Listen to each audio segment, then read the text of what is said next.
चलो बच्चों, good morning सारे बच्चों को। मैं प्रभात दुबे एक बार फिर से सभी बच्चों का अपने ज्ञानदायिनी एजुकेशनल ट्रस्ट यूट्यूब चैनल पर स्वागत करता हूं।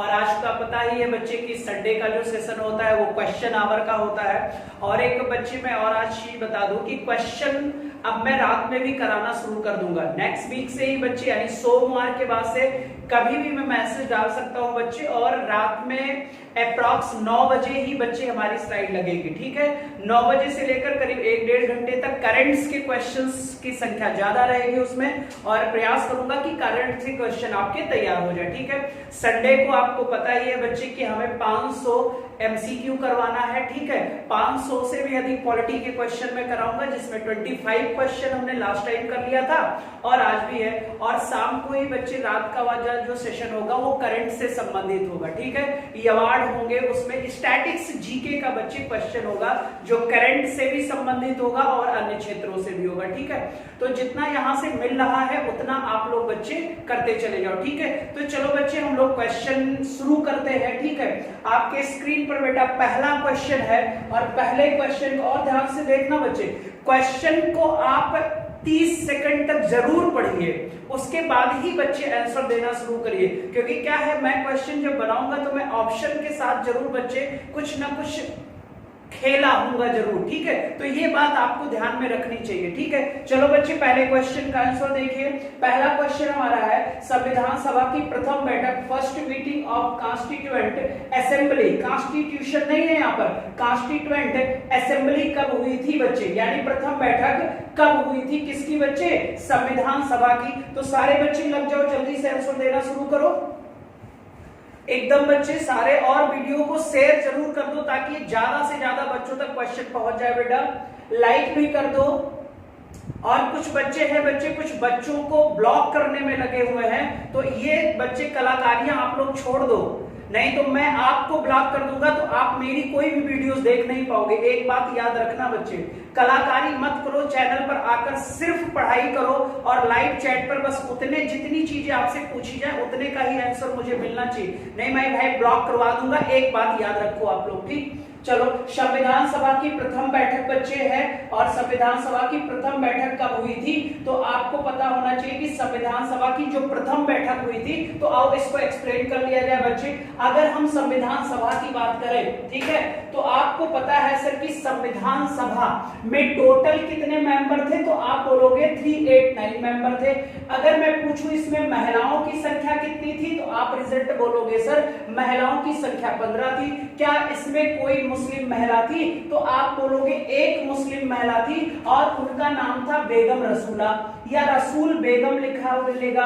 अब आपको भी पता है सर कि ये वाला क्वेश्चन हाई कोर्ट में आ चुका है, ये वाला क्वेश्चन हाई कोर्ट में आ चुका है। टोटल संविधान सभा सीटें कितनी थी, 389 थी। ये सारी चीजें मैं आपको वीडियोस में बता चुका हूं। तो यहाँ पर बच्चे जब संविधान सभा का गठन हो गया था, तो पहला चीज तो यहाँ पर क्वेश्चन रिवीजन करो।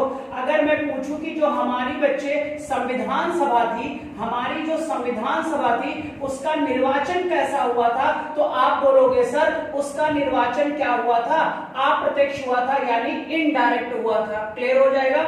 और मान्यता प्राप्त अगर मैं वर्ग पूछूंगा, तो मान्यता प्राप्त वर्ग की संख्या आप कितना बोलोगे सर, 3 बोलोगे। अगर मैं पूछूं कि सीटों का संविधान सभा में निर्धारण कैसे किया गया था, तो आप बोलोगे सर निर्धारण जनसंख्या के आधार पर था, और उस जनसंख्या के आधार पर प्रत्येक वर्ग को सीटें दी गई थी, प्रत्येक वर्ग को सीटें दी गई थी, यानी सीटों का निर्धारण तो आधार जनता था, यानी कितनी लाख जनता, जल्दी से बोलो, 10 लाख जनता पर कितने सदस्य, एक सदस्य। तो यहाँ पर जब संविधान सभा का गठन हो गया था, तो आपको पता है जब संविधान सभा का गठन हो गया तो फिर इसकी बैठक करनी थी। अब बैठक के लिए सारे मेंबर्स, बैठक के लिए सारे मेंबर बच्चे दिल्ली के काउंसिल चैम्बर हाल में, आज वो हाल बच्चे कहाँ है, संसद भवन के अंदर है। आज भी यहाँ पर बच्चे संयुक्त अधिवेशन जब ज्वाइंट मीटिंग कराई जाती है तो इसी हाल में बैठाया जाता है मेंबरों को। तो यहीं पर बच्चे जो पहली बैठक हुई थी 9 दिसंबर 1946 को, दूसरी बैठक हुई थी बच्चे वो 11 दिसंबर 1946 को। फिर आपको तीसरी बैठक मिली थी 1946 को, यानी कि 13 दिसंबर को तीसरी, 11 दिसंबर को दूसरी और 9 दिसंबर को पहली बैठक। हमने कहा था यहीं पर सच्चिदानंद सिन्हा, क्या नाम था, सच्चिदानंद सिन्हा पहले अस्थायी अध्यक्ष बने थे। और यहां पर क्या हुआ था, डॉक्टर राजेंद्र प्रसाद अस्थायी अध्यक्ष बने थे। और इन्हीं के साथ साथ संवैधानिक सलाहकार बने थे BN राव। संवैधानिक सलाहकार कौन बना था, तो आप बोलोगे BN राव बने थे। अगर मैं पूछूं कि संविधान सभा का या संविधान सभा का वह कौन सा मेंबर था जिसने संविधान का पहला प्रारूप बनाकर तैयार किया, तो आप बोलोगे संविधान का प्रथम प्रारूप बनाया था डॉक्टर BN राव। इनका पूरा नाम होता है बेनेगल नारायण राव, ठीक है। और इसी पर बच्चे इन्हीं के तैयार किए गए संविधान पर मूल पाठ पर विचार करने के लिए डॉक्टर अंबेडकर की अध्यक्षता में ड्राफ्टिंग कमेटी का प्रावधान किया गया। तो यहां पर मैंने आपसे क्वेश्चन निकाल लिया। अगर पूछा जाए उद्घाटन के समय अस्थायी अध्यक्ष कौन था, तो आप बताओगे सच्चिदानंद सिन्हा। इनको अध्यक्ष बनाया गया था वरिष्ठता के आधार पर। और ये जो वरिष्ठता का आधार है, बेस है, ये हमने कौन से देश से अपनाया, तो आप बोलोगे सर ये फ्रांस से अपनाया गया था। कहां से अपनाया गया, फ्रांस से। तो यहां जो आपका पहला बैठक हो जाएगा सर, पहले बैठक में आप लिखोगे 9 दिसंबर 1946, 9 दिसंबर 1946, ठीक है। और अगर बच्चे दूसरे ऑप्शन की बात किया जाए तो दूसरी बैठक हुई थी 11 दिसंबर को और तीसरी बैठक हुई थी बच्चे 13 दिसंबर को। तो हमारे 26 नंबर क्वेश्चन का आंसर पहला हो जाएगा ए ऑप्शन। नेक्स्ट क्वेश्चन, संविधान सभा यानी कॉन्स्टिट्यूएंट असेंबली के अस्थायी अध्यक्ष, कॉन्स्टिट्यूएंट असेंबली के अस्थायी अध्यक्ष यानी टेम्परेरी चेयरमैन के रूप में किसे नियुक्त किया गया, तो आपको यहीं पर मैंने आपको बताया था भाई अस्थायी अध्यक्ष कौन था, डॉक्टर राजेंद्र प्रसाद थे। अस्थायी अध्यक्ष कौन था बच्चे, सॉरी अस्थायी अध्यक्ष डॉक्टर सच्चिदानंद सिन्हा। अस्थायी अध्यक्ष कौन था, डॉक्टर राजेंद्र प्रसाद थे। डॉक्टर राजेंद्र प्रसाद संविधान सभा की कौन सी बैठक में बने, तो आप बोलोगे दूसरी बैठक में बने। इनके साथ संवैधानिक सलाहकार कौन बना, BN राव बने। बच्चे जब बात किया जाए, यहां पर एक क्वेश्चन और देख लो, अगर बच्चे अस्थायी अध्यक्ष हो जाए, देख लो एक बार जरा सारे बच्चे देख लो एक बार। अगर अस्थायी अध्यक्ष की बात करेंगे तो पहले अस्थायी कर लेते हैं, सीरीज से बना लो। अस्थायी बात करेंगे डॉक्टर सच्चिदानंद, कौन बना। अगर हम अस्थायी की बात करेंगे तो डॉक्टर राजेंद्र प्रसाद। अगर हम बच्चे संवैधानिक सलाहकार की बात करेंगे BN राव, कौन बना था, BN राव। अगर हम उपाध्यक्ष की बात करेंगे तो HC मुखर्जी, कौन होगा, HC मुखर्जी होंगे बच्चे। यानी BN राव संवैधानिक सलाहकार थे, अस्थायी अध्यक्ष डॉक्टर राजेंद्र प्रसाद थे, अस्थायी अध्यक्ष डॉक्टर सच्चिदानंद सिन्हा थे। तो यहाँ पर जो हमारा 27 नंबर क्वेश्चन है बेटा, इसमें है संविधान सभा के अस्थायी अध्यक्ष के रूप में किसे नियुक्ति किया गया, तो आपका तुरंत रिजल्ट हो जाएगा इनमें से कोई नहीं। यानी जो बच्चे 27 नंबर क्वेश्चन का आंसर होगा वो होगा नॉट, और नॉट में जो होंगे वो होंगे कौन, डॉक्टर सच्चिदानंद सिन्हा, ठीक है, डॉक्टर सच्चिदानंद सिन्हा होंगे। आपके 2 क्वेश्चन हो गए सर, ठीक है। अगला नेक्स्ट क्वेश्चन देखिए, नेक्स्ट क्वेश्चन देखिए, करिए जल्दी से और सारे बच्चे आंसर दीजिए बच्चे, और शेयर जरूर कर दो ताकि सभी बच्चों तक पहुंच जाए, ठीक है।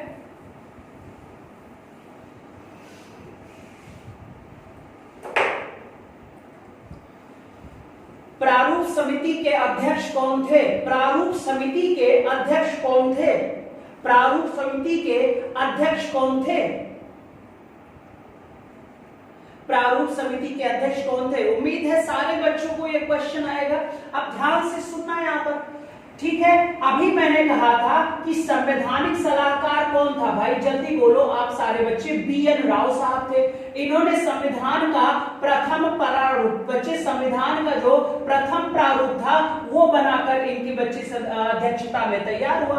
अब इसी के बच्चे मूल पाठ पर, इसी के मूल पाठ पर क्या करना था, विचार करना था। तो हमने एक समिति बनाई जिसका नाम था ड्राफ्टिंग कमेटी, जिसका नाम था ड्राफ्टिंग कमेटी। और ड्राफ्टिंग कमेटी आपको पता है टोटल कितने सदस्य थे, 7 थे बेटा।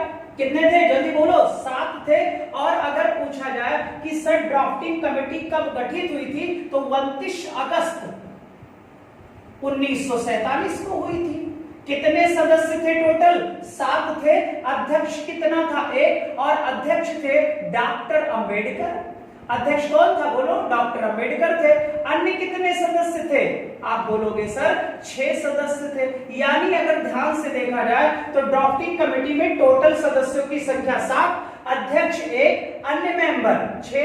और बच्चे आपको पता होना चाहिए कि जो डॉक्टर भीमराव अंबेडकर थे, अब ये क्वेश्चन और यहां पर देख लो, डॉक्टर भीमराव अंबेडकर की अगर हम बात करें बच्चे, तो जब संविधान सभा बनी थी, जब क्या बनी थी, कॉन्स्टिट्यूएंट असेंबली बनी थी, तब आपको पता है ये सदस्य बने थे पूर्वी बंगाल से। कहां से बने थे, पूर्वी बंगाल से बने थे। कौन बना था, तो अंबेडकर जी बने थे। और आपको पता है कि जब बच्चे माउंटबेटन योजना के तहत भारत और पाकिस्तान का विभाजन हो गया, तो आपको पता है पूर्वी बंगाल पूर्वी पाकिस्तान बन गया। तब क्या हुआ सर, इन्होंने यहां से क्या दे दिया, त्याग पत्र दे दिया, क्योंकि अंबेडकर जी भारत में थे, तो भारत से पाकिस्तान तो जाने वाले नहीं। अब बच्चे जब प्रारूप समिति का गठन हुआ, तब ये संविधान सभा के सदस्य नहीं थे, तो अब इनको प्रारूप समिति का अध्यक्ष बनाना था। तो फिर क्या हुआ सर कि अंबेडकर साहब को पुणे जो महाराष्ट्र प्रेसिडेंसी में थी, इस सीट से फिर इन्हें बच्चे क्या बनाया गया, सदस्य बनाया गया। और फिर जाकर ये ड्राफ्टिंग कमेटी के 29 अगस्त 1947 को चेयरमैन बन गए। ठीक है, तो मैंने पूरी ड्राफ्टिंग कमेटी बता दी। प्रारूप समिति को ही ड्राफ्टिंग कमेटी के नाम से जाना जाता है। तो यहां पर जो आंसर होगा वो आपका हो जाएगा डी ऑप्शन। अब देखो बच्चे, अगर हम के एम छोड़ो और बाकी इनको देख लो, डॉक्टर राजेंद्र प्रसाद को देख लो बच्चे, ठीक है। और यहाँ पर डॉक्टर राजेंद्र प्रसाद जो थे बच्चे, ये भारत के पहले राष्ट्रपति भी थे और जवाहरलाल नेहरू भारत के पहले प्रधानमंत्री भी थे। ठीक है, अब आगे बढ़ते हैं। सबसे लंबे समय तक अगर भारत में प्रधानमंत्री की बात किया जाए तो पंडित जवाहरलाल नेहरू थे, 16 वर्ष तक थे करीब बच्चे। और अगर सबसे ज्यादा समय तक राष्ट्रपति की बात किया जाए तो आपके थे बच्चे कौन, doctor Rajendra Prasad. Next question 29 number,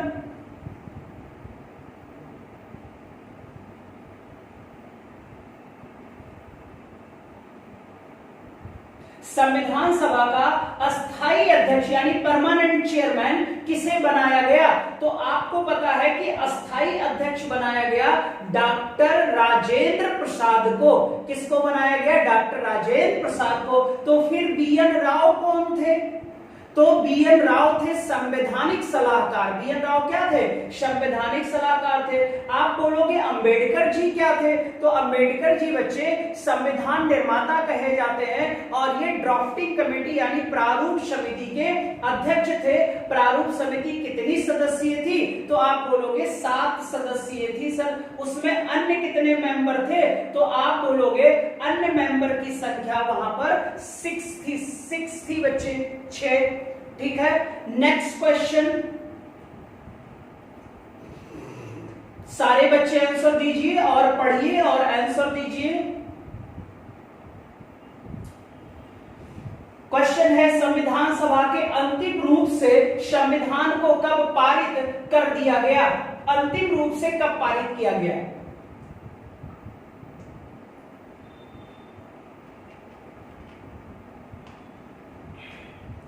सारे बच्चे ध्यान से पढ़ेंगे।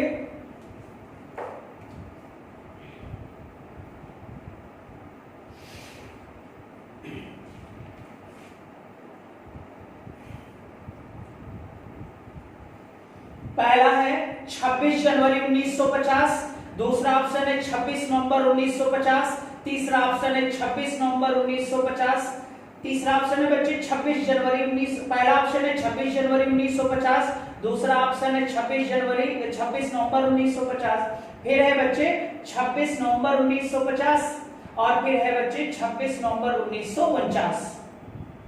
बताओ सारे बच्चे बताओ। तो याद होगा जब मैंने आपको संविधान सभा का एक वीडियो ही था और मैंने कहा था कि जब संविधान सभा की बैठक शुरू हुई थी तो 3 बैठक चली थी और 3 बैठक के बाद बच्चे कितने वाचन भी हुए थे? 3 वाचन हुआ था। कितने वाचन आए थे? 3 वाचन आए थे, मैंने आपको बताया है। वीडियो देख लो, प्रीवियस वीडियो बच्चे, तभी क्वेश्चन सही हो पाएंगे। और अगर बच्चे वाचन की बात किया जाए तो हमारा जो तीसरा वाचन था, ये कितने नवंबर से चला बच्चे? 14 नवंबर से लेकर 14 नवंबर 1949 से लेकर और ये चला था 26 नवंबर 1949 तक। याद रहेगा। अब 26 नवंबर 1949 को ही दुनिया का सबसे विस्तृत संविधान बनकर क्या हो गया? तैयार हो गया। और डॉक्टर अंबेडकर ने बच्चे उस संविधान जो तैयार किया गया था उसे एक व्यक्ति के समक्ष पेश किया जिसका नाम संविधान सभा था। तो संविधान निर्माता तो बोला जाएगा डॉक्टर भीमराव अंबेडकर को, लेकिन संविधान को बनाया किसने? तो आप रिजल्ट लगाओगे संविधान सभा ने बनाया। किसने बनाया? संविधान सभा ने बनाया। ये चीज याद रखोगे आप लोग। अब यहाँ पर जो ये वाचन हुआ था ये कितने नवंबर तक था भाई? 26 नवंबर 1949 तक था। तो आप यहां से क्वेश्चन निकाल लो। अब ये जो क्वेश्चन कह रहा है कि संविधान सभा के अंतिम रूप से संविधान को कब पारित कर दिया गया, तो आपका रिजल्ट होगा सर 26 नवंबर 1949 को। 26 नवंबर 1949 को यहाँ पर डी ऑप्शन सही हो जाएगा। अब एक क्वेश्चन और देख लो। इसी दिन बच्चे 26 नवंबर को ही एडॉप्टेड बच्चे, ठीक है, अधिनियमित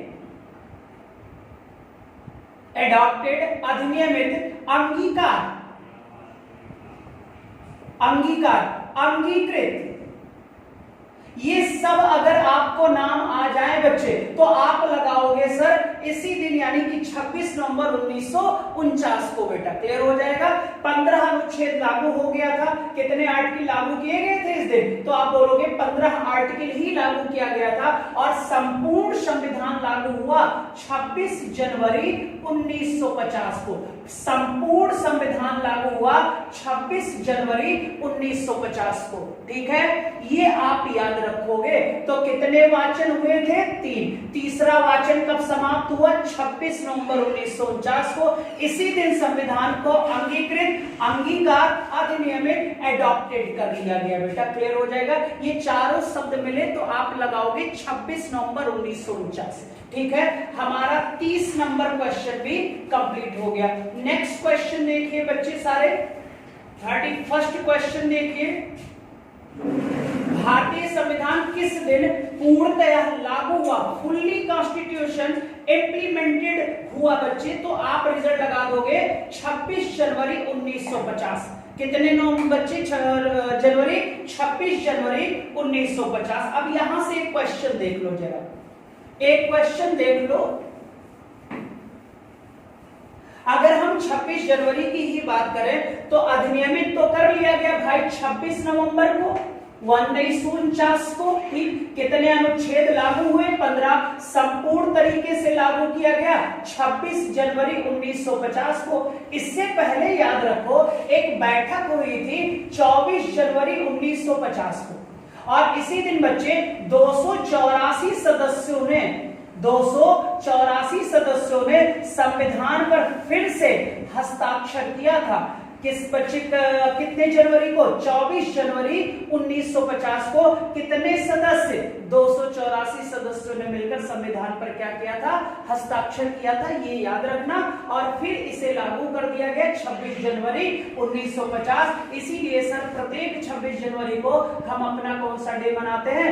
गणतंत्र दिवस मनाते हैं। कौन सा दिवस? गणतंत्र दिवस। ठीक है, नेक्स्ट क्वेश्चन 32 देखिए, बहुत ही आसान क्वेश्चन है ये। भारत कब गणतंत्र बना? तो सबको पता है 26 जनवरी 1950 को हुआ। तो स्वतंत्र कब हुआ? तो आप बोलोगे सर 15 अगस्त 1947 को हुआ। स्वतंत्र कब हुआ? 15 अगस्त 1947 को हुआ। नेक्स्ट क्वेश्चन,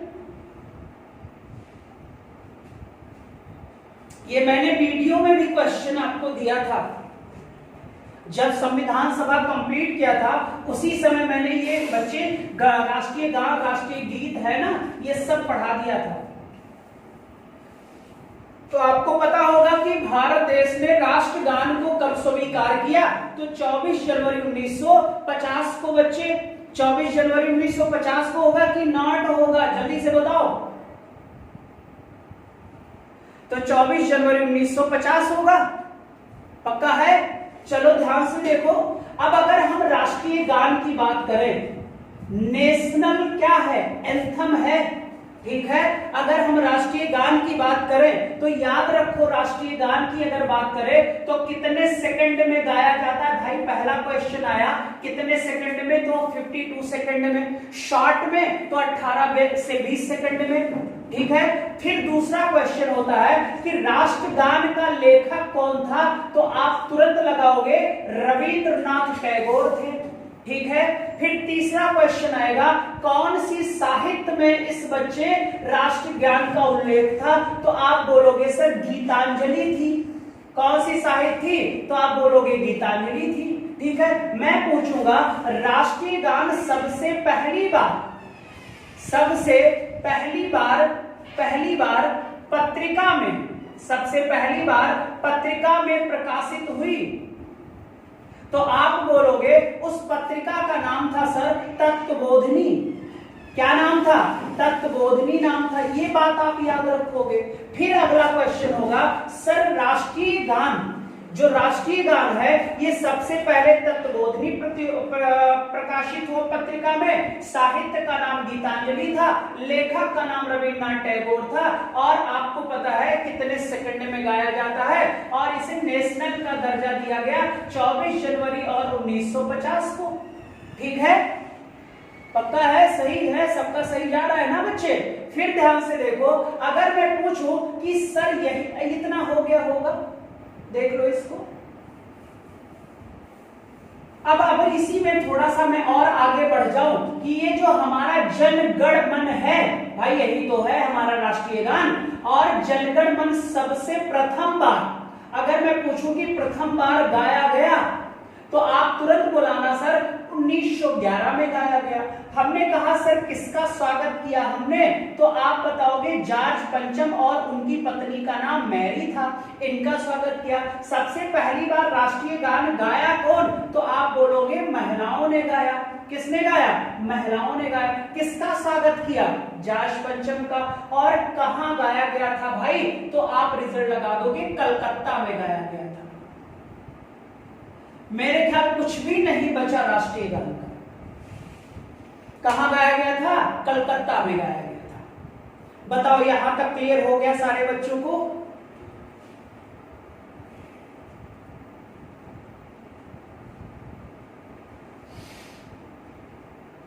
सारे बच्चे बताएंगे क्लियर हो गया कि नहीं हो गया?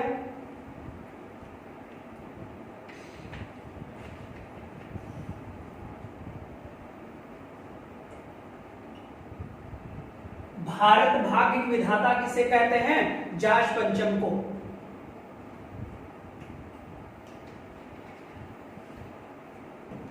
एक पॉइंट और देख लो यहां पर, फिर खत्म हो जाएगा। राष्ट्रीय गान जिस साहित्य में इन्होंने लिखा था बच्चे, उस साहित्य का तो नाम पता गया भाई गीतांजलि है। और इसी गीतांजलि के लिए बच्चे 1913 में रविंद्रनाथ टैगोर को नोबेल पुरस्कार मिला था। क्या मिला?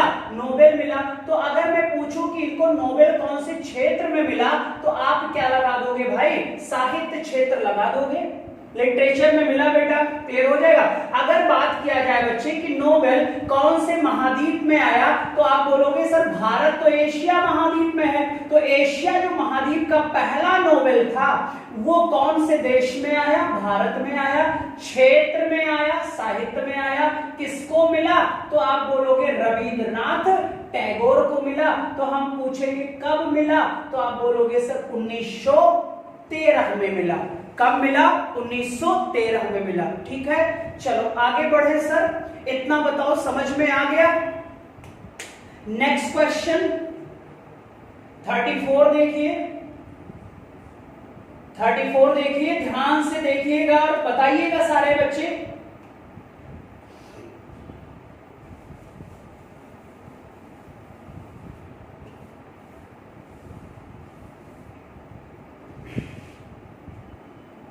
भारतीय संविधान के किस भाग को उसकी आत्मा इंडियन कॉन्स्टिट्यूशन सोल की संज्ञा दी गई? तो हमने आपको बताया था भाई कि संविधान की आत्मा, अगर हम डायरेक्ट संविधान की आत्मा बोले तो आप हरदम टिक करोगे प्रेम्बल को, यानी कि प्रस्तावना को।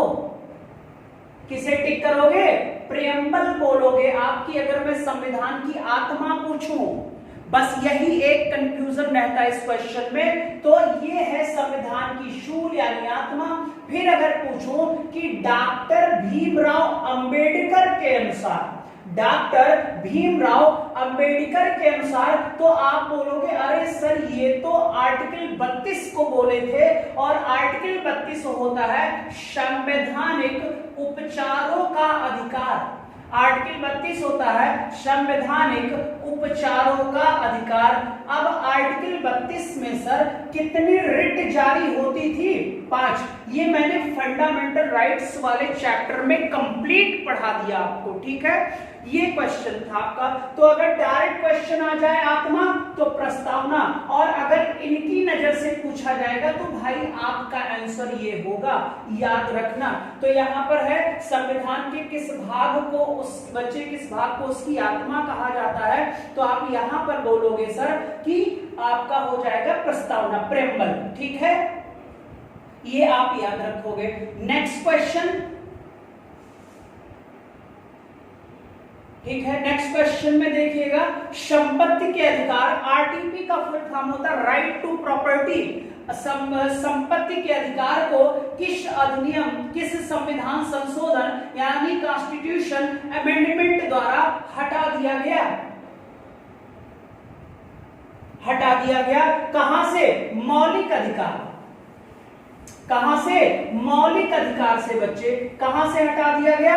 मौलिक अधिकार से। तो जल्दी से आंसर दो भाई, पूरा आंसर दो लिखकर। कहां कहां से हटाया गया, कहां कहां शामिल किया गया, जल्दी से बताओ।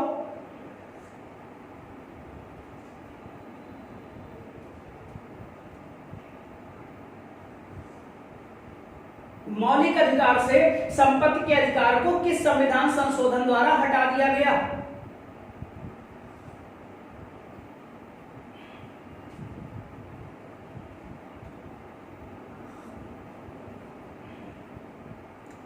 आ गया होगा सारे बच्चों का आंसर। अब ध्यान से सुनो यार, अगर हम संपत्ति के अधिकार की बात करें यानी आरटीपी की बात करें, तो ये आरटीपी पहले तो फंडामेंटल राइट था, यानी कि बच्चे मौलिक अधिकार था। पहले तो ये फंडामेंटल राइट था यानी कि मौलिक अधिकार था, और मौलिक अधिकार ये कहां था? आर्टिकल 31 में था, और 19 का एफ था। ठीक है, अब यहां से इसको बच्चे क्या कर दिया गया? समाप्त कर दिया गया। कहां से? 31 से और 19 के एफ से बच्चे। ठीक है, एफ से समाप्त कर दिया गया। अब अगर यहां से समाप्त हो गया तो आरटीपी कहां चला गया? तो हम कहेंगे सर आरटीपी शामिल हो गया 300 का में, और हमने एक इसे लीगल राइट्स बना दिया, यानी कि विधिक अधिकार बना दिया। कौन से अधिकार से समाप्त करके? मौलिक अधिकार से। ठीक है। फिर देखो सर 300 का में शामिल किया गया तो संशोधन हुआ था 44वां, और 44वां संशोधन हुआ था 1978 में। अगर हम पूछे सर किस प्रधानमंत्री की सरकार थी, तो नाम था मोरारजी देसाई। क्या नाम था? मोरारजी देसाई नाम था बेटा। उन्हीं के कार्यकाल में 44वां संविधान संशोधन किया गया था। तो अब जो आरटीपी है वो आरटीपी है बच्चे आपके 300 का में। तो यहां पर जो ऑप्शन सही हो जाएगा वो ए ऑप्शन हो जाएगा। ठीक है। Next question 36। नेक्स्ट क्वेश्चन 36 बहुत ही आसान है। कंफ्यूजन दूर करो क्वेश्चन से बेटा, क्वेश्चन के तरीके को आप लोग देखो बस। और अगर क्वेश्चन का कंफ्यूजन दूर हो जाएगा तो फिर आपको कोई बच्चे रोक नहीं पाएगा। ठीक है। अगला है भारतीय नागरिकों को प्राप्त मूल अधिकारों की संख्या यानी नंबर ऑफ फंडामेंटल राइट्स कितनी है? ध्यान से पढ़ो इसे और आंसर दो। भारतीय नागरिकों को प्राप्त मूल अधिकारों की संख्या यानी नंबर ऑफ फंडामेंटल राइट्स कितनी है? बताओ जल्दी से।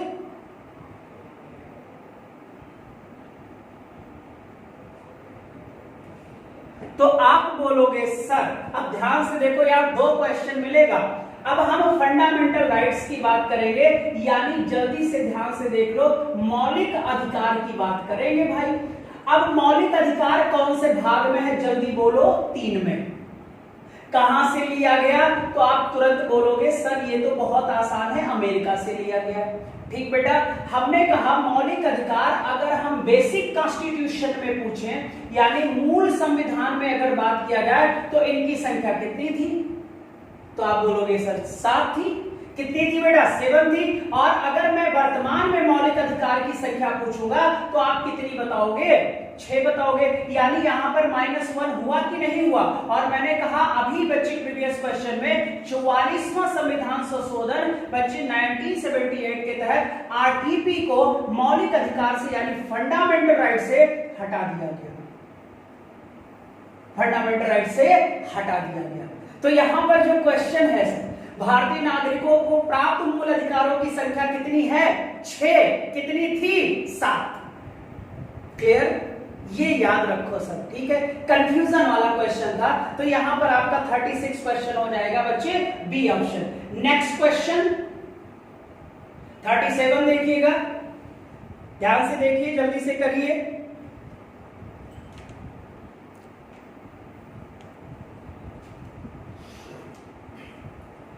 है मूल अधिकारों का रक्षक यानी फंडामेंटल राइट प्रोटेक्टर किसे कहा गया? किसे कहा जाता है? मूल अधिकारों का रक्षक किसे कहा जाता है? मूल अधिकारों का रक्षक यानी फंडामेंटल राइट्स का बच्चे संरक्षक किसे कहा जाता है? तो आप जल्दी से आंसर देंगे सारे बच्चे, जल्दी से दीजिए। संरक्षक किसे कहा जाता है? तो बहुत आसान है यार। हमने आपको कहा था जब फंडामेंटल राइट पढ़ाया, यानी कि जब मौलिक अधिकार हमने आपको पढ़ाया था, तो याद है सर कि ना हमने कहा था आर्टिकल 32 सुप्रीम कोर्ट और आर्टिकल 226 हाई कोर्ट। तो ये दोनों लोग हमारे बच्चे फंडामेंटल राइट्स के संरक्षक है कि नहीं है? है सर। फिर एक चीज याद रखना, फंडामेंटल राइट्स पर सुनवाई तो इसका स्वाविवेकीय अधिकार है। ठीक है बेटा। लेकिन इस ये बाध्य होता है, सुप्रीम कोर्ट फंडामेंटल राइट्स के क्वेश्चन सुनने के लिए बाध्य होता है, लेकिन बाध्य नहीं होता है हमारा हाई कोर्ट। बट ये दोनों लोग मिलकर बच्चे हमारे फंडामेंटल राइट्स को क्या करते हैं? संरक्षित करते हैं। तो यहां पर ऑप्शन ए भी सही हो जाएगा और ऑप्शन चौथा बी भी सही हो जाएगा। यानी कि 37 क्वेश्चन का जो आंसर होगा वो बी ऑप्शन बच्चे, सी ऑप्शन हो जाएगा, ए एंड बी हो जाएगा बच्चे, दोनों हो जाएगा। नेक्स्ट क्वेश्चन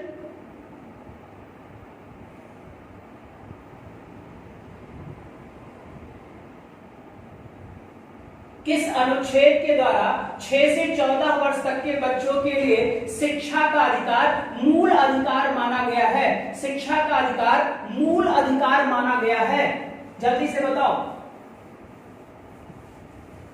मूल अधिकार माना गया है। मैंने राज्य के नीति निदेशक तत्व में भी ये पॉइंट आपको बताया था और मैंने फंडामेंटल राइट्स में भी ये आपको बताया है, वीडियो में है।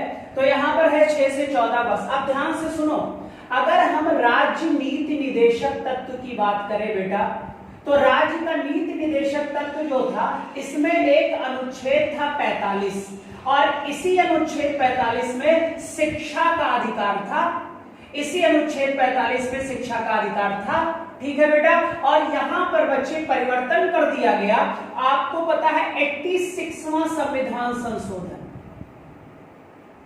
86वां संविधान संशोधन कब किया गया? तो आपको पता है 2002 में किया गया और यहीं पर रूल बनाया गया बच्चे कि शिक्षा के अधिकार को फंडामेंटल राइट्स बना दिया जाए, यानी मौलिक अधिकार बना दिया जाए। तो इसे हमने 21 के काम में शामिल करके 6 से 14 वर्ष तक के बच्चों को शिक्षा दे दिया।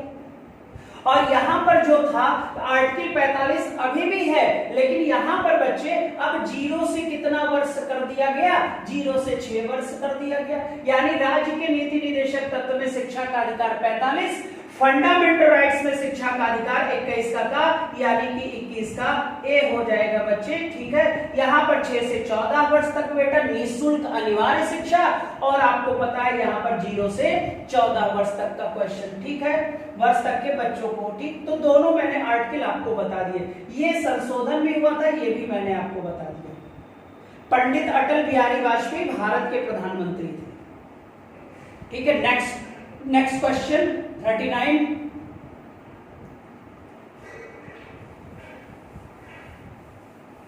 Next question 39। लोक कल्याणकारी राज्य की अवधारणा यानी वेलफेयर स्टेट इन इंडिया किसमें निहित है? लोक कल्याणकारी राज्य की अवधारणा किसमें निहित है? ठीक है, तो आपको यार पता होना चाहिए कि मैंने जब बच्चे राज्य नीति निदेशक तत्व पढ़ाया कि नहीं पढ़ाया, जल्दी से बोलो।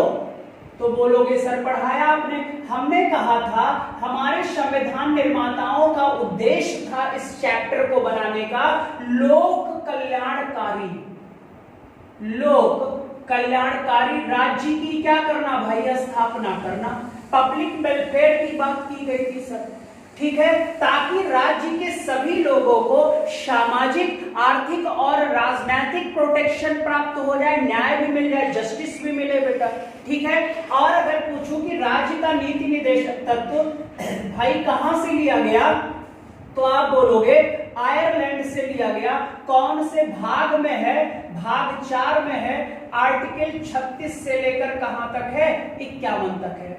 ठीक है, और स्पेशली जब पब्लिक वेलफेयर के आर्टिकल की बात किया जाएगा तो अनुच्छेद 38 में कल्याणकारी राज्य की बात की गई है। अनुच्छेद 38 में कल्याणकारी राज्य की बात की गई है। ये मैंने राज्य के नीति निदेशक वाले वीडियो में बताया था। इनको सामाजिक लाभ मिले, न्याय मिले, इनको आर्थिक बच्चे न्याय मिले और इनको राजनैतिक बच्चे न्याय मिले। इन तीनों क्षेत्रों में राज्य के सभी व्यक्तियों को क्या मिले? जस्टिस मिल सके। ठीक है, तो आर्टिकल 38 कहां है? आप बोलोगे राज्य के नीति निदेशक तत्व में है। तो यहां पर जो आपका आंसर सही हो जाएगा वो सी ऑप्शन हो जाएगा, यानी कि राज्य के नीति निदेशक तत्व। नेक्स्ट क्वेश्चन,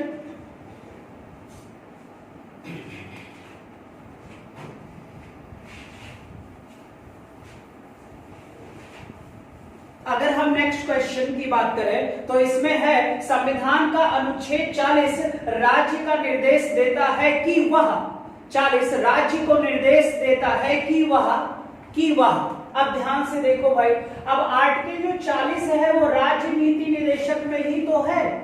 और आपको पता है मैंने यहां पर ग्राम पंचायत की बात की थी। आर्टिकल 40 क्या कहता है? ग्राम पंचायत की बात करता है। तो पर्यावरण की रक्षा करें, ये तो आपको पता है हमारा फंडामेंटल ड्यूटीज हो गया, यानी मौलिक कर्तव्य हो गया। तो ये आर्टिकल 40 का लेना देना नहीं। पंचायतों का गठन तो आपको पता है सर सही है। अब फिर सी ऑप्शन अगर देखा जाए कि लोक कल्याणकारी राज्य की बात कहां की गई है, तो आर्टिकल 38 अभी मैंने प्रीवियस क्वेश्चन में आपको बताया था। तो यहाँ पर ऑप्शन कौन सा सही हो जाएगा? बी ऑप्शन हो जाएगा बेटा, ग्राम पंचायतों का गठन। और इसी को महात्मा गांधी का अनुच्छेद कहा जाता था, इसी को महात्मा गांधी का अनुच्छेद कहा जाता था। क्लियर? नेक्स्ट क्वेश्चन 41 देखिए।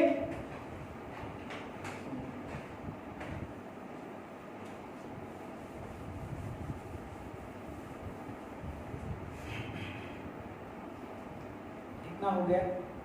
41। नेक्स्ट क्वेश्चन है, संविधान में फंडामेंटल ड्यूटीज की कुल कितनी संख्या है? संविधान में फंडामेंटल ड्यूटीज की संख्या कितनी है? तो आओ जल्दी से देख लिया जाए, सारे बच्चों का आंसर आ गया होगा। अगर हम मूल कर्तव्य की बात करें, फंडामेंटल अगर हम ड्यूटीज की बात करें तो आप बताओगे सर ये है कहां? तो भाग 4 का में है। और अगर आर्टिकल पूछूंगा तो आप बोलोगे 51 का में है। ठीक है, फिर ध्यान से देखिएगा, मूल कर्तव्य हमने लिया रूस से। कहां से लिया? रूस से। और एक नाम था स्वर्ण सिंह, एक नाम था स्वर्ण सिंह समिति, एक नाम था स्वर्ण सिंह समिति। इसका गठन कब किया गया? तो आप बोलोगे 1976 में किया गया। ठीक है, इस समिति ने 3 क्वेश्चन, इस समिति ने सिफारिश किया कि हमारे संविधान में मौलिक कर्तव्य को शामिल किया जाए। तो इसने सिफारिश कितने कर्तव्य की किया था? 8। कितने किया? 8 बेटा। फिर ध्यान से देखिएगा, जब इन्होंने सिफारिश किया तो संविधान में संशोधन हुआ 42वां, और 42वां संविधान संशोधन कब हुआ भाई? 1976 में हुआ, जिसके तहत हमने फंडामेंटल ड्यूटीज को अपने संविधान में शामिल कर लिया। कहां से लिया इसे? तो आप बोलोगे रूस से लिया गया। स्वर्ण सिंह समिति ने कितने मौलिक कर्तव्य की सिफारिश किया था? 8। फिर आप यहीं पर बढ़ाओगे, अगर सर इन्होंने सिफारिश 8 किया तो शामिल कितना हुआ? 10। ठीक है, जब शामिल 10 हुआ तो कहोगे सर आज तो हम 11 पढ़ते हैं। कोई बात नहीं सर, 11 वर्तमान संख्या है। 11 क्या है? वर्तमान। तो आप बोलोगे सर फिर ये 11वां कब आया? तो आप तुरंत बोलोगे कि जब शिक्षा के अधिकार को फंडामेंटल राइट्स बनाया गया, तो 86वां संविधान संशोधन 2002 द्वारा। और वहीं पर सभी बच्चों को निःशुल्क अनिवार्य शिक्षा का जब प्रावधान किया गया, तो माता पिता का कर्तव्य हो गया कि वो अपने बच्चों को स्कूल भेजें। और जो ये कर्तव्य की संख्या माता पिता पर बढ़ी, स्कूल भेजें, वही हमारा 11वां मूल कर्तव्य था। तो आप कह सकते हो सर कि 11वां मूल कर्तव्य आया 86वां संविधान संशोधन 2002 द्वारा। क्लियर? तो वर्तमान में कितनी संख्या है भाई? 11। सिफारिश हुई थी 8, शामिल हुआ था 10। तो यहाँ पर कुल कितनी संख्या है पूछा है, तो यहाँ पर संख्या आप लगाओगे 11। कितने लगाओगे? 11। Next question 42। संविधान में मूल कर्तव्यों को शामिल करने की प्रेरणा किस देश के संविधान से ली गई? तो अभी तो मैंने यहां लिखा था, किस देश से लिया गया भाई? रूस। किस देश से लिया गया? रूस से लिया गया। ठीक है, एक वीडियो है सर संविधान के प्रमुख स्रोत, उसमें कहा कि राज्य के नीति निदेशक तत्व तो आयरलैंड से लिया गया था, न्यायपालिका अमेरिका से लिया गया था, मूल कर्तव्य रूस से लिया गया था, मूल अधिकार अमेरिका से लिया गया था, नागरिकता ब्रिटेन से लिया गया था, संघात्मक व्यवस्था कनाडा से लिया गया था। ठीक है, ये सारा मैंने आपको भाई पढ़ा दिया है। और अगर पढ़ा दिया है तो फिर आप लोग इसे आपातकालीन उपबंध कहां से लिया था? आपका जर्मनी से था। ठीक है, समवर्ती सूची कहां से लिया गया? ऑस्ट्रेलिया से लिया गया। ये सब मैंने आपको पढ़ा दिया है। तो यहां पर आपका सही हो जाएगा 42 नंबर क्वेश्चन का रूस। ठीक है, नेक्स्ट क्वेश्चन 43। संविधान में मूल कर्तव्यों को किस समिति की अनुशंसा के आधार पर शामिल किया गया था? तो इसका बी ऑप्शन हो जाएगा। अभी लिखा था सरदार स्वर्ण सिंह समिति, सरदार स्वर्ण सिंह समिति की सिफारिश पर था बच्चे, सरदार स्वर्ण सिंह समिति की सिफारिश पर था यहां पर। तो स्वर्ण समिति लगा लेंगे, बी ऑप्शन हो जाएगा। नेक्स्ट क्वेश्चन 44 नंबर देखिए। भारतीय संघ की शक्ति executive power of the union किसमें निहित होता है? भारतीय संघ की शक्ति, बताओ जल्दी से बताओ, भारतीय संघ की शक्ति किसमें निहित होती है? जल्दी जल्दी आंसर दीजिए।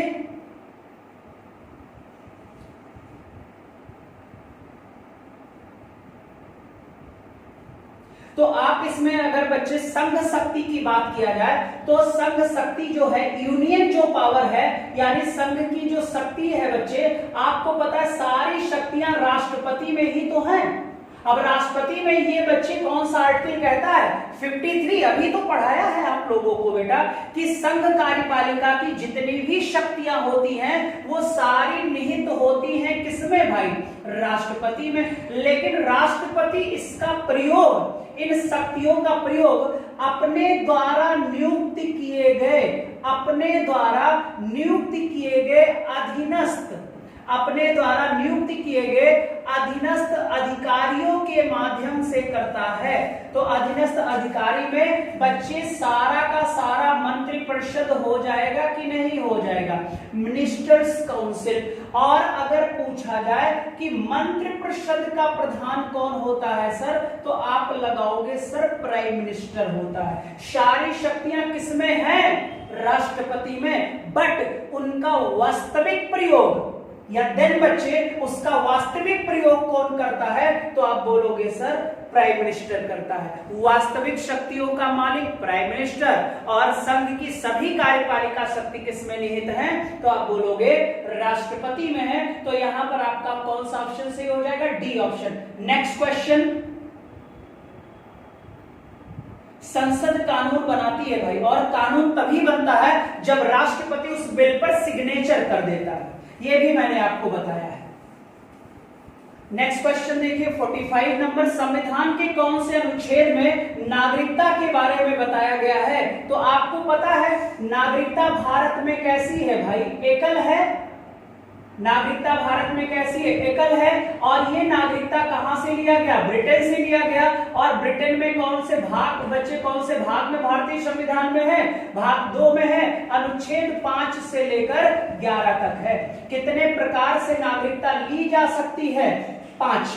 और अगर मैं पूछूं कि भारत में नागरिकता अधिनियम यानी नागरिकता एक्ट कब बना, तो आप बोलोगे 1955 में बना। कब बना? 1955 में। ये जो एकल नागरिकता है ये कहां से लिया गया? ब्रिटेन से लिया गया। तो यहां पर अनुच्छेद 5 से 11 सी ऑप्शन हो जाएगा। ठीक है। नेक्स्ट क्वेश्चन 46 देखिए जल्दी से, नागरिकता अधिनियम कब बना? सीधा सा लिखा है सिटीजनशिप एक्ट 1955, 1955 में बनाया गया। तो यहां पर आपका कौन सा ऑप्शन सही हो जाएगा बच्चे? सी ऑप्शन सही हो जाएगा, 1955। नेक्स्ट क्वेश्चन है 47। नेक्स्ट क्वेश्चन 47, नागरिकता अधिनियम 1955 में अब तक कितनी बार संशोधन किया गया है?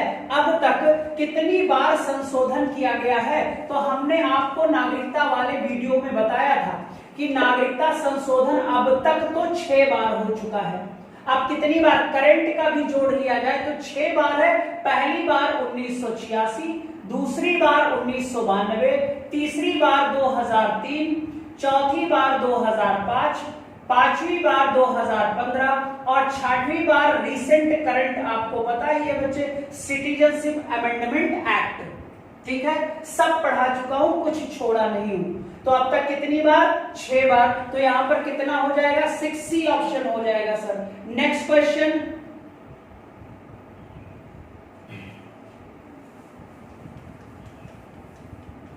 नेक्स्ट क्वेश्चन देखिएगा, नागरिक संशोधन अधिनियम 2019 में किन किन देशों के प्रताड़ित लोग नागरिक को नागरिकता प्रदान करने का प्रावधान किया गया है? बच्चे, नागरिकता प्रदान करने का प्रावधान किया गया है। तो आपको पता है कि जो सिटीजनशिप अमेंडमेंट एक्ट आया 2019 में, वो बच्चे आपको पता है कहा गया कि सिर्फ 3 देश, पाकिस्तान, बांग्लादेश और अफगानिस्तान, इनके बच्चे जो लोग हैं, यानी कौन से व्यक्ति को छोड़कर, मुस्लिम धर्म के लोगों को छोड़कर जितने भी अल्पसंख्यक हैं उन सभी को भारत की नागरिकता दी जाएगी सिटीजनशिप अमेंडमेंट एक्ट 2019 द्वारा। तो यहाँ पर पाकिस्तान, अफगानिस्तान और बांग्लादेश तीनों को शामिल किया गया है और इनमें सभी अल्पसंख्यक आएंगे, लेकिन एक व्यक्ति नहीं आएगा जिसका नाम मुस्लिम वर्ग होगा। तो यहाँ पर उपयुक्त सभी हो जाएगा। नेक्स्ट क्वेश्चन 49 नंबर, नागरिकता संशोधन बिल 2019 में किस धर्म के लोगों को भारत की नागरिकता प्रदान करने का प्रावधान किया गया? तो हमने कहा बच्चे एक को छोड़ दिया जाए, तो यहां पर हो जाएंगे बौद्ध धर्म, ईसाई, सिख, जैन, ठीक है, पारसी, ठीक है। अब यहां पर है सर बौद्ध, पारसी सही है, सिख व हिंदू, हिंदू भी हैं बच्चे, आपको पता ही होगा, ठीक है, ये भी हैं बच्चे, ठीक है। तो सिख हिंदू भी सही है, जैन व ईसाई भी सही है। तो यहाँ पर जो ऑप्शन हो जाएगा ये हो जाएगा, इतने लोगों को शामिल किया जाएगा। यानी अगर इनकी काउंटिंग करो तो 1 2 3 4 5 6, यानी कि 6 वर्ग के लोगों को बच्चे इसके तहत भारत की नागरिकता दी जाएगी और इसमें एक व्यक्ति नहीं है जिसका नाम क्या है, मुस्लिम धर्म है। तो यहाँ पर उपरोक्त सभी। नेक्स्ट क्वेश्चन 50 नंबर, नागरिकता संशोधन बिल 2019 किसके हस्ताक्षर करने के पश्चात लागू हो गया? किसके हस्ताक्षर करने के पश्चात लागू हो गया? तो आपको यार पता होना चाहिए कि संसद 3 लोगों से मिलकर बनी होती है। संसद के कितने अंग होते, कितने ऑर्गन होते, बताओ जल्दी से? 3 होते हैं। हमने कहा था लोकसभा, राज्यसभा। अब भाई लोकसभा राज्यसभा मिला के ये सदन ही तो हो गया। सदन में पहले बिल पेश किया जाता है और सदन में बिल क्या हो जाता है, पास हो जाता है। तब ये एक्ट बनने के लिए किसके पास जाता है, राष्ट्रपति के पास। जब बिल इसके पास आ जाएगा तो राष्ट्रपति इस पर क्या कर देगा, अपना सिग्नेचर कर देगा और यही बिल, यही विधेयक, बिल को हम विधेयक भी कहते हैं, याद रखिएगा। यही विधेयक फिर कानून बन जाता है बच्चे, एक्ट बन जाता है। क्या बन जाता है? तो यहाँ पर जो सबसे बेस्ट होगा वो होगा राष्ट्रपति बच्चे। राष्ट्रपति के हस्ताक्षर करने के बाद हमारा सिटीजनशिप अमेंडमेंट एक्ट 2019 लागू हो गया। ठीक है, नेक्स्ट क्वेश्चन बी ऑप्शन होगा, राष्ट्रपति सिर्फ। नेक्स्ट क्वेश्चन, नागरिकता संशोधन बिल में शरणार्थी के लिए निवास अवधि की बाध्यता को 11 वर्ष से घटाकर कितने वर्ष कर दिया गया? बाध्यता 11 वर्ष से घटाकर कितने वर्ष कर दिया गया? जल्दी बोलो, कितने वर्ष कर दिया गया? हमने आपको बताया है कितने वर्ष कर दिया गया, जल्दी बोलो।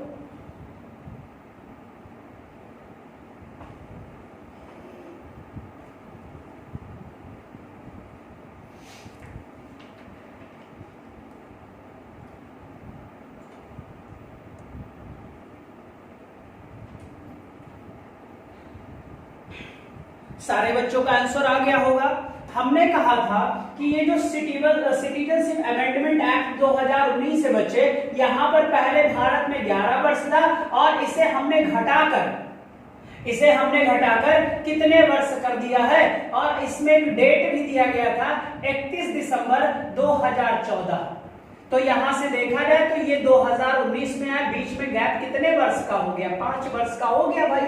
तो 11 वर्ष से घटाकर कितना वर्ष कर दिया गया? 5 वर्ष कर दिया गया बच्चे। डी ऑप्शन यहां पर सही हो जाएगा। नेक्स्ट क्वेश्चन, नागरिकता संशोधन बिल 2019 किसने संसद में पेश किया था? किसने संसद में पेश किया था? तो आपको पता होगा भारत देश का एक मंत्री है जिसे हम होम मिनिस्टर कहते हैं, गृह मंत्री। और गृह मंत्री है इस समय वर्तमान में कौन? अमित शाह ने ही बच्चे सिटीजनशिप अमेंडमेंट एक्ट संसद में पेश किया था। ठीक है, किसमें पेश किया था? संसद में पेश किया था। तो 52 का हो जाएगा बी ऑप्शन। नेक्स्ट क्वेश्चन, नागरिकता संशोधन विधेयक 2019 के समर्थन में राज्यसभा में कितने सांसदों ने अपना वोट दिया था? यानी कि सिटीजनशिप एक्ट के समर्थन में कितने सांसदों ने वोट दिया था? तो ये देख लेना, 125 मेंबरों ने दिया था। और शायद विपक्ष में बच्चे वोट पड़ा था 105, ठीक है। यानी विरोध में पड़ा था 105 वोट, पक्ष में पड़ा था 125 वोट, 20 बच्चे और 20 वोट के डिफरेंस से ये बिल पास हो गया था। 125, यहां पर बी ऑप्शन सही हो जाएगा। नेक्स्ट क्वेश्चन 54, नागरिकता संशोधन बिल में किस अनुच्छेद का उल्लंघन, वायलेशन ऑफ आर्टिकल हुआ? यानी उल्लंघन किस अनुच्छेद में हुआ? तो हमने आपको बताया था भाई, हमने आपको बताया था कि यहां पर आर्टिकल जो 14 है, आर्टिकल 14 का उल्लंघन हो रहा है।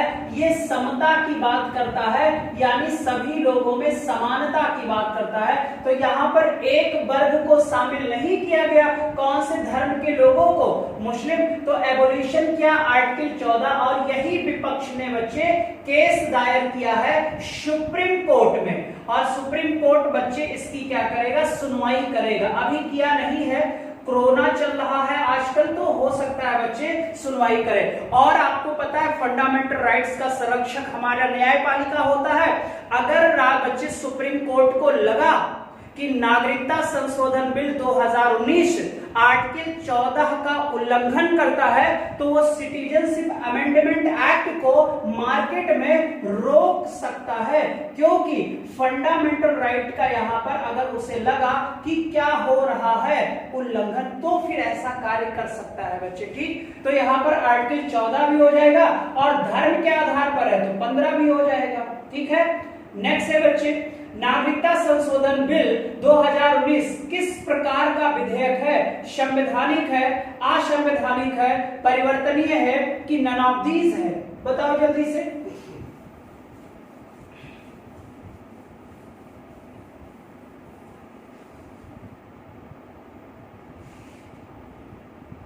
नागरिकता संशोधन बिल 2019 किस प्रकार का विधेयक है? और विधेयक पहले होता है, बाद में ये एक्ट बनता है जब राष्ट्रपति सिग्नेचर करता है, और राष्ट्रपति जब तक सिग्नेचर नहीं करता तब तक कोई भी बिल एक्ट में कन्वर्ट नहीं होता। भले ही बच्चे क्या कहते हैं पार्लियामेंट के दोनों हाउसेस ने उसे पास कर दिया हो, यानी संसद के दोनों सदनों ने पास कर दिया हो। तो आपको पता है यार, नागरिकता संशोधन अधिनियम 1955 में परिवर्तन है, लेकिन यहां पर हमें परिवर्तन नहीं लिखाना बच्चे, यहां पर संशोधन है।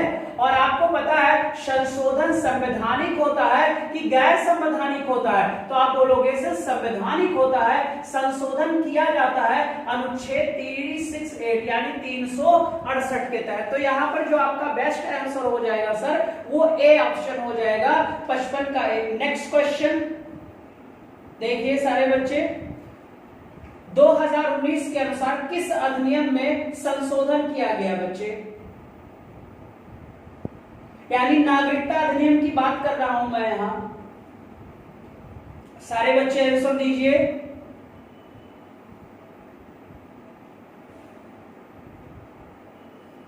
सारे बच्चे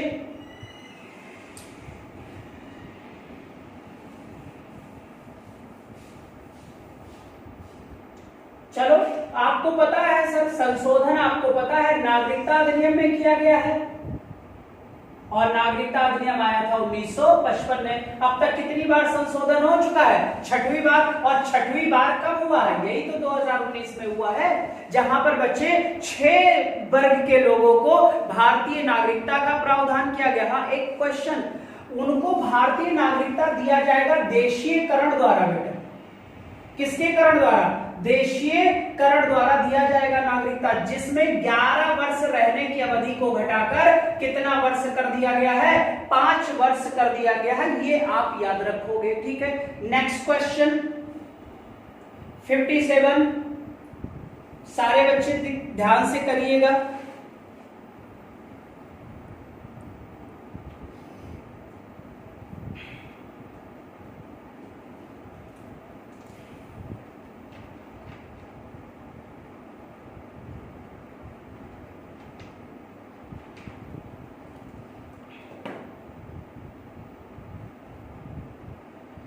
हो गया होगा बच्चे। आपको पता है नागरिकता संशोधन अधिनियम जब 11 से घटाकर कितना कर दिया गया 5, तो एक डेट निर्धारित कर दी गई थी 31 दिसंबर 2014, यही डेट थी बच्चे। तो यहां पर आपका हो जाएगा सी ऑप्शन 31 दिसंबर 2014। Next question 58।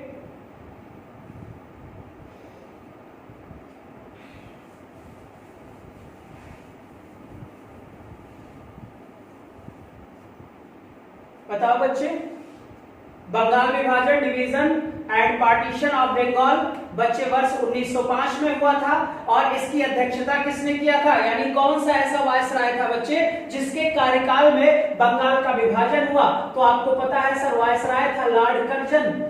वायसराय था लॉर्ड कर्जन। 1899 से लेकर 1905 तक के भारत का क्या रहा, वायसराय रहा बच्चे, ठीक है। फिर ध्यान से देखो, इसी के कार्यकाल में बंगाल को 2 भागों में डिवाइड कर दिया गया था, एक पूर्वी बंगाल और एक पश्चिमी बंगाल। हिंदुओं के लिए बना पश्चिमी बंगाल और मुस्लिमों के लिए बना पूर्वी बंगाल। यही पूर्वी बंगाल 1947 में पूर्वी पाकिस्तान बन गया, क्योंकि भारत का विभाजन धर्म के आधार पर हुआ था। तो सारे मुस्लिमों वाला पार्ट जो है वो पाकिस्तान को दे दिया गया, तो पाकिस्तान बन गया। और यही पूर्वी पाकिस्तान 1971 में बांग्लादेश बना। और बांग्लादेश की राजधानी कहाँ है जरा बोलो, तो आप बोलोगे सर ढाका में है।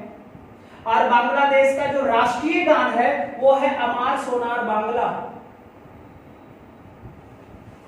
अमार सोनार बांग्ला किसने लिखा, रविंद्रनाथ टैगोर ने लिखा। कौन सी किताब में लिखा था, गीतांजलि में लिखा था। तो गीतांजलि ने 2 देशों के राष्ट्रीय गान को दिया है, एक तो भारत का भी राष्ट्रीय गान और दूसरा बोलोगे आप तो बांग्लादेश, राजधानी ढाका। यहीं पर एक क्वेश्चन चाहो तो बढ़ा लो, मुस्लिम लीग की स्थापना कहां हुई थी, तो ढाका में हुई थी। कौन से सन में, 1906 में हुई थी। मुस्लिम लीग की स्थापना कब हुई थी, 1906 में हुई थी। कहां, ढाका। Next question. और ये बच्चे जो लॉर्ड कर्जन था, ये भारत का सबसे अलोकप्रिय वायसराय था। सबसे क्या था, अलोकप्रिय वायसराय था। नेक्स्ट क्वेश्चन है 59 नंबर है, सती प्रथा को किसके द्वारा समाप्त किया गया था। सती प्रथा को किसके द्वारा, सती प्रथा को किसके द्वारा समाप्त किया गया था। आइए जल्दी से समझ लेते हैं। सती प्रथा में क्या था सर, कि पति के मरने के बाद पत्नी को भी उन्हीं के साथ जिंदा जला दिया जाता था। क्लियर। अब ये देखो जल्दी से,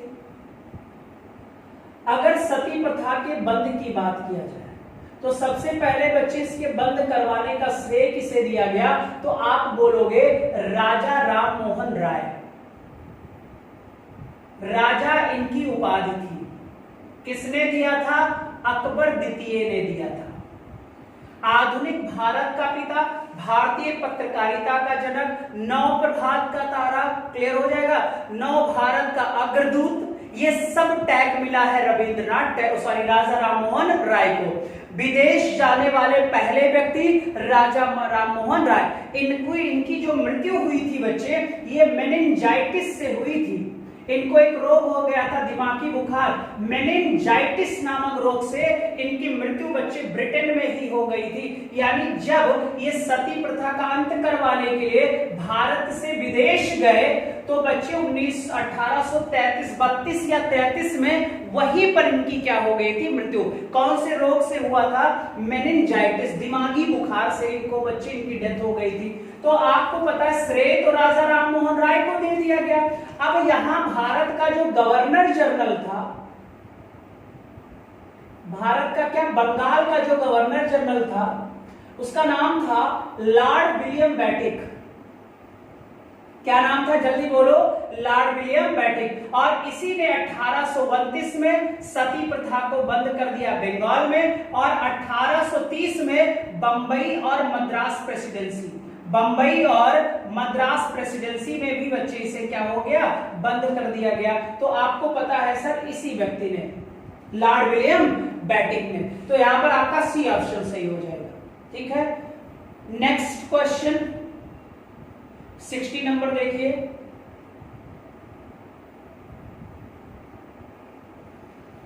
भारतीय रेलवे और टेलीग्राफ सेवा किसके शासनकाल के दौरान शुरू की गई थी? बहुत ही आसान क्वेश्चन होगा और इसका नाम था लॉर्ड मिंटो।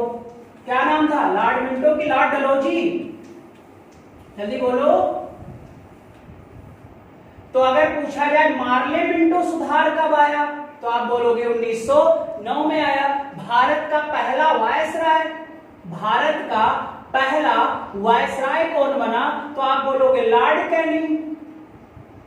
कौन था? Lord Canning. फिर अगर बच्चे लॉर्ड रिपन की बात किया जाए तो स्थानीय स्वशासन का, स्थानीय स्वशासन का पिता, स्थानीय स्वशासन का पिता कहा जाता है लॉर्ड रिपन को।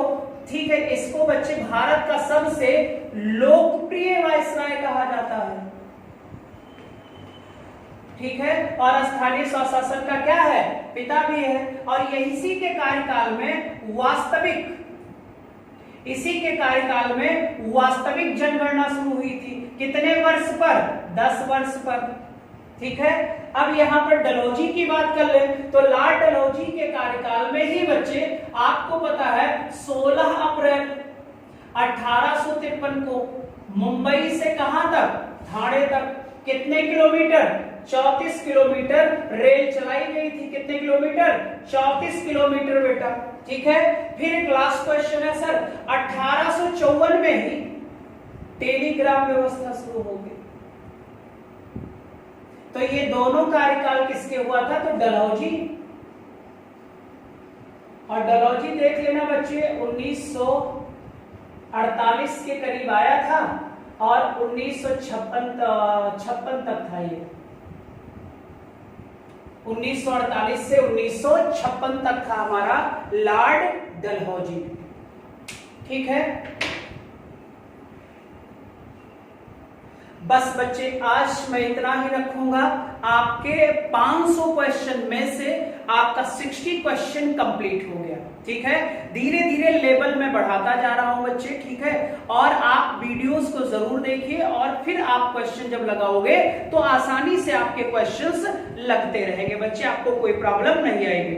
नेक्स्ट बार जो वीडियो होगी बेटा उसमें करीब हम 40 से अधिक क्वेश्चन रखेंगे। ठीक है, ताकि आराम से 1 से 1.5 घंटा और टाइम निकाल कर बैठा करो बच्चे। ठीक है, क्योंकि क्वेश्चन पढ़ाई थ्योरी तो करते ही करते हो, फिर आप अपने उस थ्योरी को देखो क्वेश्चन सॉल्व करके कि तैयार है कि नहीं है थ्योरी। ठीक है, चलो आज के लिए इतना ही बच्चे। सारे बच्चों का शुभ संडे हो। ठीक है, मेहनत करो और वीडियो को लाइक शेयर जरूर कर दो बच्चे। ठीक है, चलो बाय बाय बच्चे, टेक केयर बेटा, बाय बाय बच्चे, बाय।